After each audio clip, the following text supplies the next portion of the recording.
For the next few weeks, we will learn about people in different parts of the country that strongly disagreed about slavery in the United States and how it grew and spread westward. Slavery was allowed in some of the states, but not in others. Having different parts of the United States disagree about whether or not slavery should be allowed even eventually led to a war. The war was called the U.S. Civil War, or the War Between States. The Civil War was a war between two different groups within the same country. For the next few weeks, we will learn about the important events and the important people related to the U.S. Civil War. Today's reading is about a woman named Harriet Tubman, who was called Minty as a child. Minty was Harriet Tubman's nickname as a child. Do you have a nickname? Harriet Tubman lived and worked before, during, and after the time of the Civil War. Listen carefully to learn what Harriet Tubman's life was like as a child before the U.S. Civil War. Minty's eyelids were heavy. Her head bobbed up and down as she faded in and out of sleep. She pinched herself to try to stay awake, but the house was so quiet and calm. Even the tree frog, crickets, and other creatures of the night had stopped chirping and croaking. It seemed all of Maryland was asleep at this late hour, except young Minty. At age 6, Minty should have been asleep too. Her body and mind cried out for sleep, yet she dare not doze off for fear that she would not hear the baby crying. This baby was Minty's responsibility. She watched over the baby day and night, rocked him to sleep, kept him warm in his blanket, and sang songs to keep him happy. Minty would do anything in her power to keep him happy, for she knew that if he cried, she would be punished. So each time the baby stirred in his crib, each time he whimpered or moaned, Minty's heart raced. As soon as the baby cried out, even if he only cried for a moment, the baby's mother would get very angry with Minty. That was the awful and painful reality in which Minty lived, because Minty was an enslaved African person.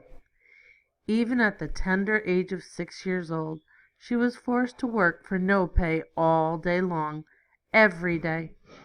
And Minty thought she wouldn't be enslaved for the rest of her life until she died. This was the terrible truth of slavery. Minty and other enslaved Africans like her had no rights or freedom. Minty would be forced to do hard work given to her from sunup to sundown, providing great value to the plantation owner almost every day of her entire life. Very, very little of Minty's time would ever be her own to do with what she wished. This is what life was like for millions of people in the United States of America when Minty was 6. In fact, this is what life had been like for many people for a long time, long before Minty or her parents and grandparents were born. One night, Minty asked her mother how and why she and her family had become enslaved. "Well, your grandmother," her mother told her, "she came over the ocean in a great big ship, and she came from a place called Africa. Many Africans are here now enslaved in the land they call the United States." "Why did grandmother and the other Africans come here?" asked Minty. "It was not their choice to come here from Africa," her mother explained. "Africans were captured by men with guns and other weapons who wanted to bring them to America to work in slavery.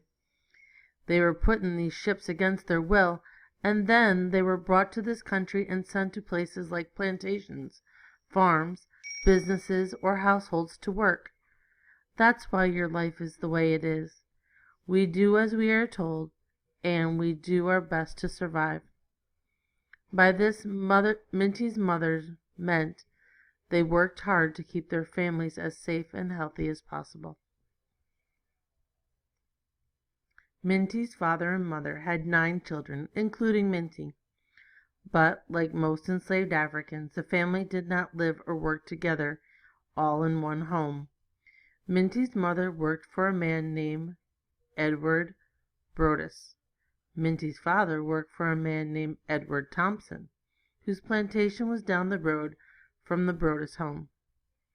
3 of Minty's sisters went away to work for a plantation owner in Georgia.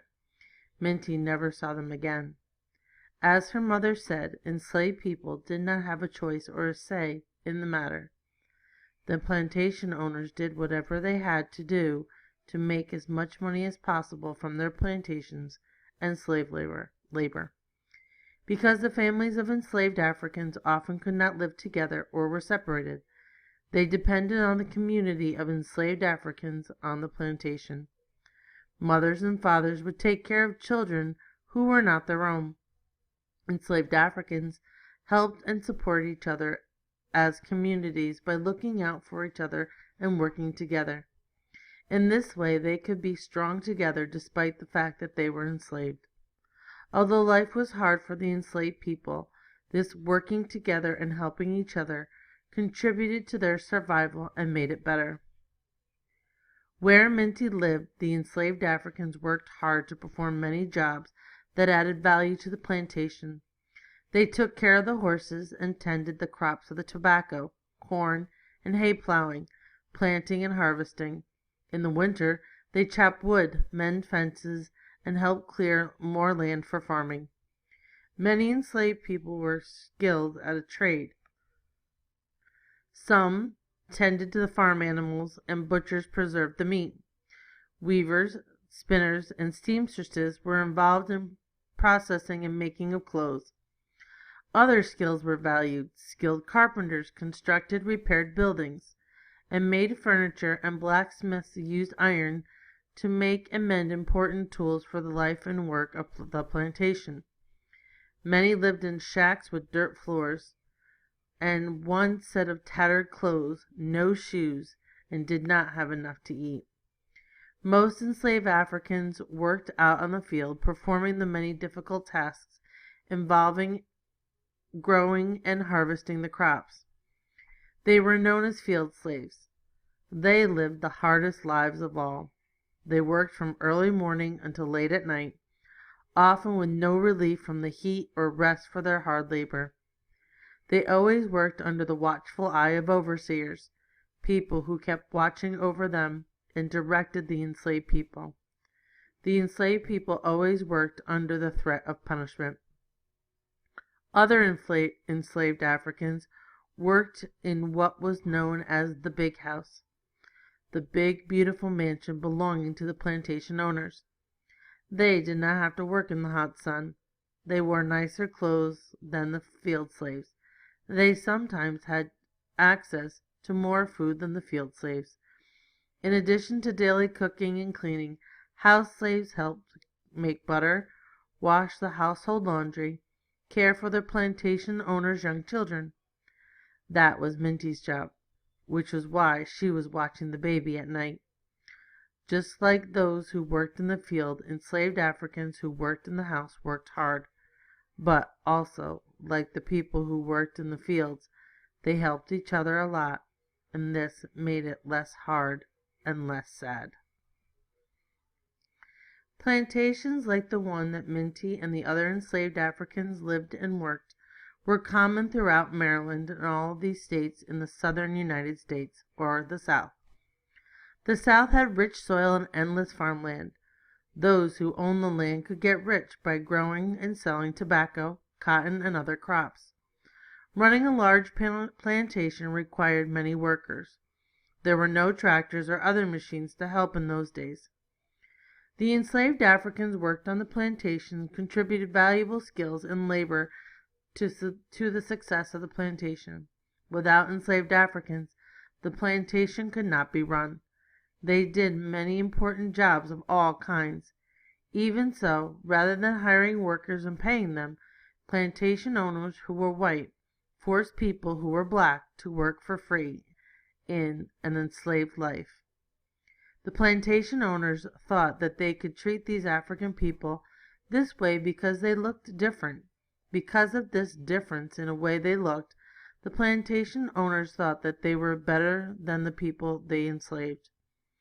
As enslaved people, they were not given any wages for the work they did on the plantations. Millions of Africans were taken from their homes and shipped across the Atlantic Ocean to live a life in slavery. And the children of the enslaved African, children like Minty and her sisters and brothers, automatically became enslaved the very moment they were born. They would likely remain enslaved until they died. As Minty's mother explained, enslaved people did not have a choice to be free people, or did they? Early on, Minty began to wonder whether it was possible to resist or fight back as an enslaved person. She wondered this because she had in fact seen her own mother resist the plantation owner's wishes. When Minty was young, Mr. Broadish arranged to send her brother, Moses, to a plantation that belonged to another owner. Minty's mother had already seen 3 of her daughters sent far away to another plantation down south. She was determined not to lose any more of her children.